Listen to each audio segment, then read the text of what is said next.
அண்ணா உங்கள் பேருண்ணா? என் பேர் ரங்கன். ரங்கன். சரிண்ணா. என்ன ஒர்க் பண்ணுறீங்க? நான் பெயிண்டிங் ஒர்க் பண்ணுறேன். Painting contractor. Painting contractor. சரிண்ணா. பெயிண்டிங் மேஸ்திரி. இந்த ஃபீல்டில் பார்த்தீங்கன்னா 30 வருஷம் எக்ஸ்பீரியன்ஸ் இருக்குது. 30 வருஷம் எக்ஸ்பீரியன்ஸ் இருக்குது. சரிங்கண்ணா. 30 வருஷம் எக்ஸ்பீரியன்ஸ். சரி. என்னை பொறுத்தவரைக்கும் பார்த்தீங்கன்னா எல்லாமே நான் ஃபஸ்ட் குவாலிட்டி தான் எல்லாமே. பெயிண்டிங்லாம் பெயிண்டிங்கில் அவுட் சைடில்னா ஏஸு அந்த மாதிரி எக்ஸ்ட்ரீம் ஃபுல்லாகவே அல்டிமா ஆல் ப்ரொடக்ட் தான் போடுவேன். அது எதனால் அந்த பெயிண்ட் போடுறீங்க? அது எதனாலனா 15 வருஷம் வாரண்டி இருக்குது. சரி. வாட்டர் ப்ரூஃபிங் அதில் இருக்குது. சரி. அதனால் 12 வருஷம் நல்ல கேரண்டி இருக்கும். சரி. நம்ம போடுறத விட அவங்க கம்பெனி கொடுக்கறத விட நம்ம போடுற குரூப் வந்து அதிகமாக இருக்கும். வாட்டர் மிக்சிங் கம்மியாக. சரி. இந்த வெடிப்பு மாதிரி வரும்ல பெயிண்ட் அடிக்கிறது முன்னாடி ஒரு அது மேலே வராதில்ல அந்த பெயிண்டிங்? வெடிப்பு வரத்துக்கு வந்து ஏற்கனவே ஏர் கிராக் இருந்துச்சுன்னா கிராக் சீல் பவுடர் பற்றி பார்ப்போம். ஓ அதனால் போட்டு சரி சரி அது போட்டனாலனாக்கா அந்த கிராக் வந்து ரெண்டாவது வராது, அரெஸ்ட் ஆகிடும். அந்த அரெஸ்ட் பண்ணி பார்த்துட்டு தான் நம்மளுடைய ஒர்க். சரி. வெயில் அடிக்கும் போது சில பெயினை உரியும் பார்த்துக்கிறீங்களா? அது வந்து அப்பாக்ஸ் போட்டோம்னா 5 வருஷம் வாரண்டி. உரியாது. அது வாரண்டியில் வந்து அப்பாக்ஸில் வந்து வெடிக்க ஆரம்பிச்சிடும். சில வீட்டில் பார்த்துருப்பீங்க அப்படியே ஒரு மாதிரி பாழஞ்ச வீடு மாதிரி இருக்கும். அது இப்போ தான் அடிச்சிருப்பாங்க. நீங்கள் நம்ப மாட்டீங்க. 5 வருஷம் ஆயிடுச்சுன்னா நம்ப மாட்டீங்க. அது வந்து ரூப் வந்து வீக் ஆகிட்டு இருக்கும். அதனால வீக் ஆகுறதுனால போட சொல்லி டாம் ப்ரூஃப்ன்ற ஒரு மெட்டீரியல் இருக்குது. அது போட்டுட்டு அதுக்கு மேலே அல்டிமா ப்ராடக்ட் 2 கோட் போட்டோம்னாக்கா உங்களுக்கு அந்த சீக்கிரத்துக்கு இருக்காது. அதனால நீங்கள் இப்போ எதுக்குன்னா நீங்கள் வந்து ஒரு தொழிலாளி, ஒரு அனுபவஸ்தார், ஒரு 30 ஆண்டுகள் வேலை அனுபவம் இருக்குது. இப்போ நான் இவங்க கேள்வி கேட்குறேன். நீ பெயிண்ட் அடிப்பீங்க எல்லாருக்கும் தெரியும். பெயிண்ட்னா அது எந்த பில்டிங்கில் எந்த பெயிண்ட் அடித்தா தான் பிரயோஜனம் அப்படின்ற ஒரு கணக்கு இருக்குது. சில வீட்டில் பார்த்தீங்கன்னா மரம் செடியெலாம் வச்சுருப்பாங்க. அது பாசி படிஞ்சு அது இருக்கும். சில வீட்டில் எதிர்வெயில் இருக்கும். சில இடத்துல பார்த்தீங்கன்னா வண்டி பொல்யூஷன் அதிகமாக இருக்கும். இப்போ ஒரு ஊரில் ஒரு மாதிரி அந்த பில்டிங்கோட அமைப்பு இருக்கும். எந்த மாதிரி இருக்குதோ கஸ்டமருக்கு சொல்ல வேண்டிய கடமை வந்து என்னது அதெல்லாம் செய்வீங்க. என்ன பண்ணுறதுனால கஸ்டமருக்கு எந்த அளவுக்கு நம்ம வந்து குவாலிட்டி கொடுக்க முடியும். சரி சரி. அதை வந்து நான் எதிர்பார்க்குற அளவுக்கு நான் பேசுவேன். ஏன்னா அது குவாலிட்டினால வந்து என்ன ஆகுதுனாக்கா பட்ஜெட் ஜாஸ்தியாக இருக்கும். அது அவங்களோட பட்ஜெட்டை பொறுத்து இருக்கு. சுண்ணாம்பு அடிக்கலாமா, ஏசி அடிக்கலாமா, சினட்டிக் அடிக்கலாமா? இப்போ டாக்டர் எமர்ஷன் பார்த்தீங்கன்னாக்கா லிட்டருக்கு 200 ரூபான்னு வச்சுக்கோங்க. இந்த வீட்டில் வச்சுக்கிறீங்களா? என்ன வச்சுக்கிறீங்கன்னா இது வந்து அல்டிமா ப்ராடக்ட் டூரிலெக்ஸ் அப்படின்னா அதனால ஃபர்ஸ்ட் குவாலிட்டி.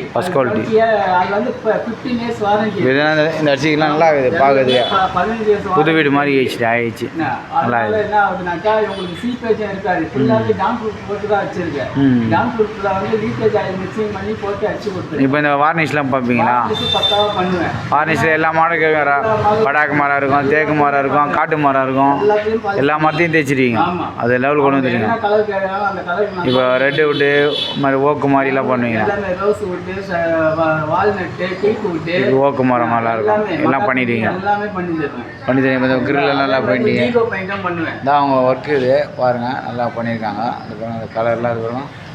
எல்லாமே ஃபுல்லாக வீடு பெயிண்ட்டு கேட்டு இந்த கேட்டு இந்த ஓடுலாம் வச்சுருக்காங்க. ஓடலாம் வச்சிங்கன்னா ஓடலாம் வச்சுருக்கோம். இதெல்லாம் வச்சுருக்காங்க. இப்போ நீங்கள் வந்து எவ்வளோ தூரம் வந்து வேலை செய்வீங்கன்னா?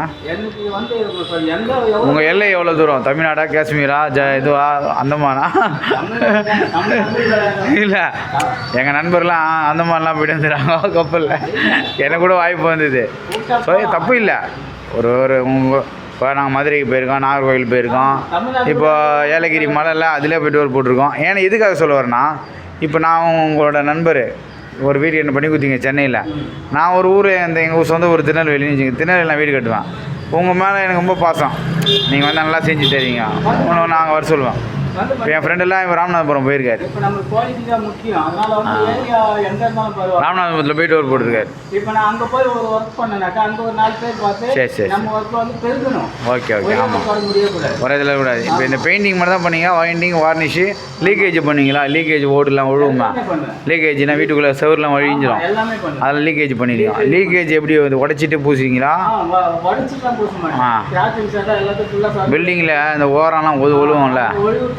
டாய்லெட் எல்லாம் பண்ண மாட்டீங்க. ஆனால் வெளியே ரூஃபு இது பண்ணுவீங்க, பண்ணி தந்துடுவீங்க. இந்த பாலிஷ்லாம் பண்ணுவீங்களா? கிரில் பாலிஷ் பண்ணுவீங்களா? கிரில்னா படிக்கலாம் வந்து மெட்டலில் போட்டிருப்பாங்க. அதெல்லாம் பாலிஷ் பண்ணுவாங்க. சில வீட்டில் கோல்டில் கூட பண்ண சொல்லுவாங்க.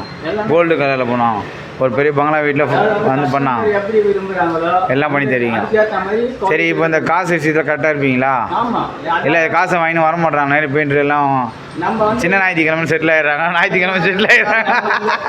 இல்லை தப்பாக நினைக்காது, நீங்கள் நல்ல பண்ணி தரேன் எனக்கு தெரியும்னு வச்சுக்கோங்க. உதாரணத்துக்கு ஒரு பேச்சுக்கு சொல்கிறேன். விஷயம் செய்கிறவங்கள வந்து மக்கள் அப்படின்னு அபிப்பிராயம் பண்ணலாம். பெயிண்டர்னா அப்படி தான் இருப்பாங்க அப்படின்னு ஒரு கான்செப்ட் வந்துச்சு. தப்பாக நினைக்காதீங்க. பண்ணவங்க தப்பு பண்ணவங்க யாரோ ஒரு 10 பேர் செய்வான், 90 பேருக்கு அந்த முத்திரையை குத்திடுவாங்க மக்கள். என்னுடைய காசை வாங்கின்னு ஓடுருவான், பத்துக்கிறான்.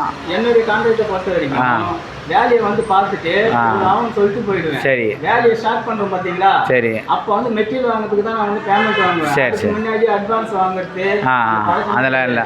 பேசிட்டு ஒரு ஷிஃப்ட்டு முடியும் போது ஒரு அமௌண்ட் வாங்கினே போவீங்க.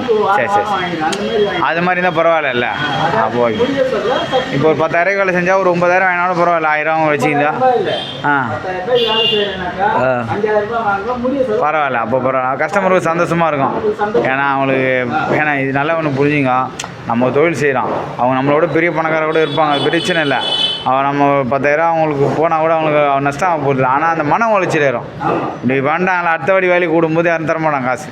அதுக்காக தான் கேட்குறேன், தப்பாக நினைக்காதீங்க. உங்களுக்கு மூலியமாக அவங்களுக்கு ஒரு அறிவுரை சொல்கிற மாதிரி மற்ற வேலைக்காரங்களுக்கு. ஏன்னா செய்கிற தப்பு செய்வாங்க பார்த்தீங்களா, அவனுக்கு நீங்கள் அறிவுரை சொல்கிறீங்க. நம்மளோட சேனல் வந்து அல்ல மீன் வேர்ல்டு சேனல். இது மூலிமா நீங்கள் அறிவுரை சொல்கிறீங்க மக்களுக்கு. நீங்கள் செய்கிறத நான் நினச்சிக்கல. நான் உங்கள் மூலிமா ஒரு கோரிக்கை வைக்க சொல்கிறேன். ஏன்னா அவங்க தொழிலாளி நம்ம தான் நம்ம திருத்தணும். நம்ம சகோதரர் கீழே உண்டா யார் தூக்கணும், நம்ம தூக்கணும். அந்தக்காக தான் உங்களுக்கு கேட்கப்படுது. இப்போ இது மாதிரி செய்யும்போது முதலாளி செய்ய தப்பே நம்ம கேட்கலாம். கரெக்டாக செய்வோம். சில பேர் 100 ரூபான்னு சொல்லிட்டு 80 ரூபா கொடுப்பான், 90 ரூபா கொடுப்பான், 95 ரூபா கொடுப்பான். இப்படிலாம் வீட்டுக்காரங்களும் சில பேர் தில்லங்கடி வேலை பார்க்குறாங்க.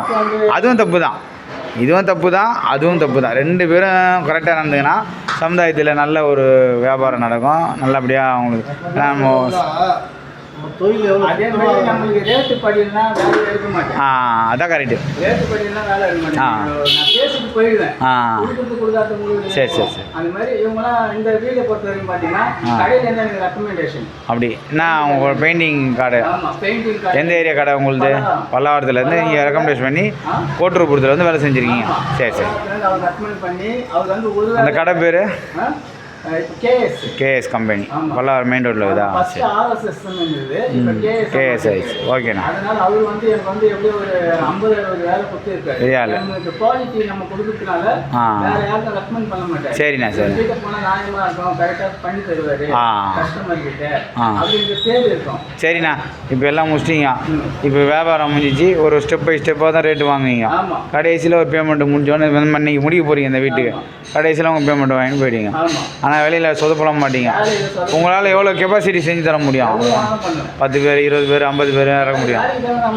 இப்போ சில பேர் அப்பார்ட்மெண்ட் இப்போ தான் ஒரு அப்பார்ட்மெண்ட் கட்டுறாரு பில்டரு. திடீர்னு அவனை வந்து காலை கழிப்பு போயிடுவான். இந்த வீடியோ பார்க்குறாங்க. சரி, ஒரு 10 வீடு முடியும்னா முடிச்சிடுவீங்களா? 10 வீடு 20 வீடெலாம் கட்டுவாங்க, பண்ணி கொடுத்துருவீங்க. அவுட் சைடு என்ன அவுட்ரு இன்னும் 2 மாறி மாறி பண்ணோம். புது வீடு வேலை வேறு, பழைய வீடு வேலை வேறுல்ல. வெளியெல்லாம் பட்டி பார்க்க சொல்லுவாங்க. இதெல்லாம் சாரம் கட்டி தொங்கணும். அதுக்கு தான் அதான் கேட்குறேன். வேறு ஒன்று. இப்போ இந்த அப்பார்ட்மெண்ட் பெயிண்டிங்னா வச்சு கொடுத்துருவீங்க. அவுட் சைடு அப்பார்ட்மெண்ட் போயிடுது எல்லாம் பண்ணி கொடுத்துருவீங்க. அப்படி எல்லா வேலையும் செய்வாங்க.